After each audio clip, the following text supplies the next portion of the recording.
Bonjour, Shavua Tov, nous voilà arrivés dans une paracha très importante.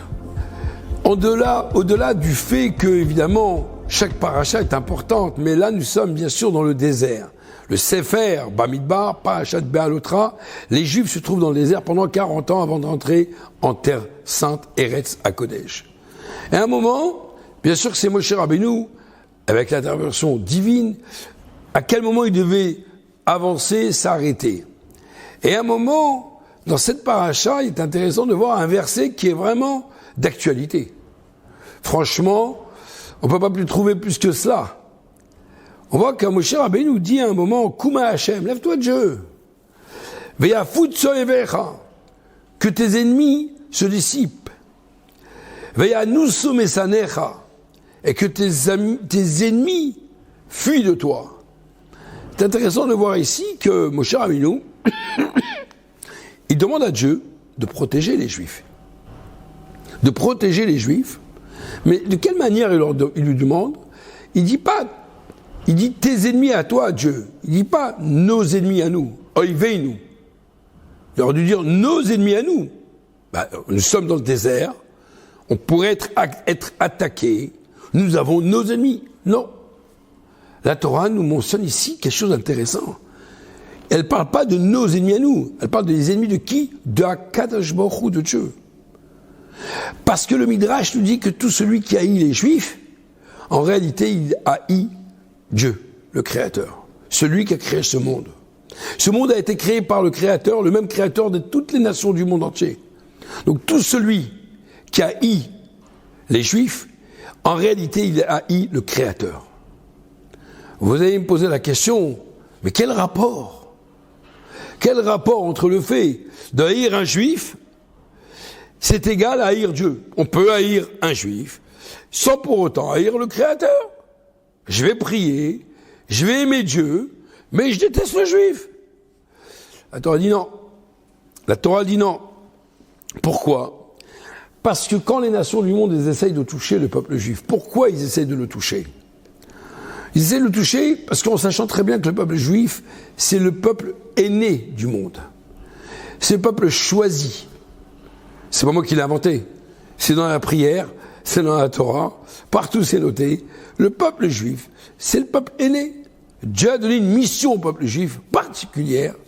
Comme dans une famille, il y a un aîné. Eh bien, l'aîné des nations du monde, de tous les peuples, c'est le peuple juif. Ça dérange pas mal de monde. C'est vrai. C'est la notion de la jalousie. Mais on pourrait penser que finalement le lien entre Dieu et le peuple juif, lorsque les nations du monde pourraient peut-être toucher le peuple juif, ça montrerait peut-être qu'il y ait une forme de faiblesse chez les Juifs.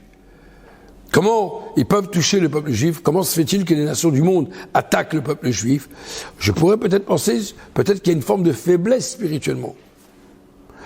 Mais en réalité, il faut savoir que Moshe Rabbeinu dit non. Il peut avoir, c'est possible. On doit toujours peut-être se poser des questions. On est en droit de se poser des questions. Pourquoi nous arrive-t-il cela? C'est-à-dire, quand je dis pourquoi, c'est pas en restant les bras croisés. C'est que nous devons avancer, nous devons changer, nous devons nous améliorer.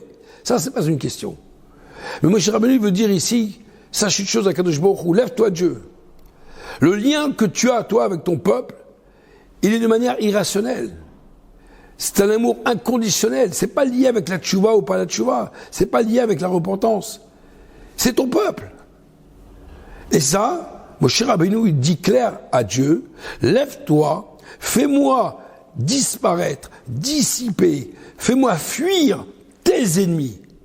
Car ces gens-là veulent en vérité toucher l'essence même du peuple juif. Et encore, je dirais plus, Moshe Rabbeinu dit à Dieu, c'est un chilul Hashem, c'est une forme de profanation du nom de Dieu. C'est Moshe Rabbeinu qui dit à Dieu, si Dieu tu laisses faire les nations du monde, faire ce qu'ils veulent faire, eh bien, ça montrerait que finalement, tu aurais abandonné ton peuple. Ça veut dire que finalement, ils ne sont pas protégés. Et on le voit à l'inverse aujourd'hui. Malgré malheureusement, tous les morts, tous les disparus, tous les otages, malgré tout ce qui se passe dans le monde, on en bave beaucoup, le peuple juif. ont subi beaucoup de difficultés. Ça, c'est le moins qu'on puisse dire. Mais de l'autre côté, on peut quand même reconnaître, avec toutes ces nations du monde entier qui se mettent contre le peuple juif, on est toujours là. Le peuple juif, il a la tête haute. Kouma Hachem, lève-toi Dieu. Une forme de Moshe Rabbeinu dit à Dieu, lève-toi Dieu. Fais ton job. Montre que ton peuple, il est élu, c'est ton peuple élu, c'est ton peuple que tu as choisi.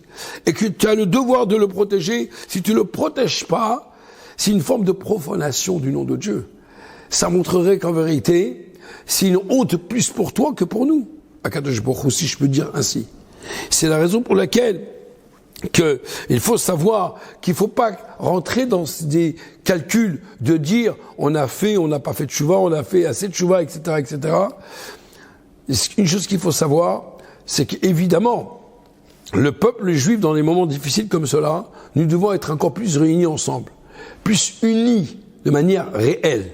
Comme au don de la Torah, et d'ailleurs la Torah le dit clair, la seule fois où le peuple juif était uni, c'est au don de la Torah. Ki ish echad, belev echad. Comme un seul corps, comme un seul cœur. À part cela, malheureusement, nous avons été divisés. Mais ça n'enlève pas notre titre, peuple élu, peuple, enfant préféré, choisi, distingué, choisi par le Créateur. Et donc c'est pour ça que Moshe Rabbeinu dit, écoute bien, Akadosh Baruch Hu, lève-toi Dieu et fais-moi, éloigne-moi tous tes ennemis, pas mes ennemis. Parce que c'est clair et net qu'au fin fond de l'histoire, tout celui qui a haï le peuple juif, un juif, eh bien en vérité, il a haï le Créateur de ce monde, qui a mis des règles dans ce monde et qui a mis de l'ordre dans ce monde. Et que Dieu y fasse que, si Dieu veut, très prochainement, ce verset se réalisera de manière flagrante et on sera tous, Bezrat Hashem, à Jérusalem, à la reconstruction du 3e temple. Merci beaucoup. Shabbat Shalom.